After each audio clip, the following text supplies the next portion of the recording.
पंचनामा न्यूज, सर्वसामान्य जनतेचा बुलंद आवाज।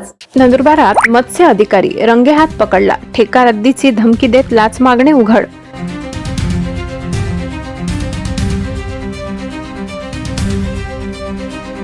लाचखोर सहाय्यक आयुक्त किरण पाडवी अटकेत, तलाव ठेका रद्दीच्या धमकीने उडवले गरिबांचा विश्वास।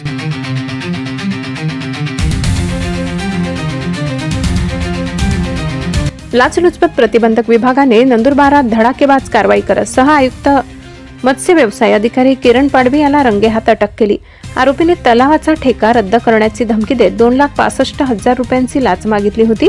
त्यापैकी 65,000 रुपये स्वीकारताना पोलिसांनी ताब्यात घेतले। दिनांक 23 जानेवारी रोजी लाचलुचपत प्रतिबंधक विभागाचे पोलीस उपअधीक्षक प्रशांत भरते यांच्या पथकाने आरोपी पाडवी याला अटक केली। तपासात उघड झाले की 30 जुलै रोजी जिल्हास्तरीय तलाव ठेका समितीतर्फे रंगावली तलाव उंबर्डी याचा ठेका 1 जुलै 2025 ते 30 जून 2030 या कालावधीत तक्रारदारास देण्यात आला।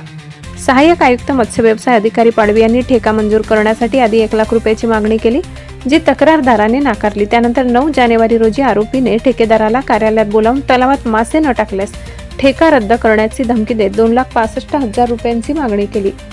23 जानेवारी रोजी आरोपीने खासगी व्यक्तीच्या बँक खात्यात 2 लाख रुपयांची ट्रान्सफर करण्यास सांगितले। तसेच 65,000 रुपये स्वीकारताना लाचलुचपत विभागाने त्याला रंगेहात पकडले।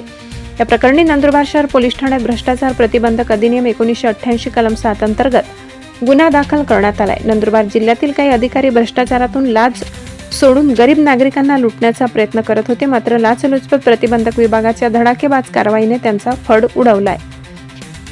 सदर कारवाईत भारत तांगडे, पोलीस अधीक्षक लाचलुचपत प्रतिबंधक विभाग नाशिक माधव रेड्डी, सुनील दोरगे, अप्पर पोलीस अधीक्षक लाचलुचपत विभाग नाशिक प्रशांत भरते, पोलीस उपअधीक्षक नंदुरबार विकास लोंढे, पोलीस निरीक्षक व विलास पाटील सहाय्यक पोलीस निरीक्षक यांचा समावेश आहे। लाचलुचपत प्रतिबंधक विभागाने आवाहन केले आहे की भ्रष्टाचार किंवा लोकसेवकांविरुद्ध तक्रारीसाठी नंदुरबार येथील लाचलुचपत प्रतिबंधक विभागाशी संपर्क साधावा।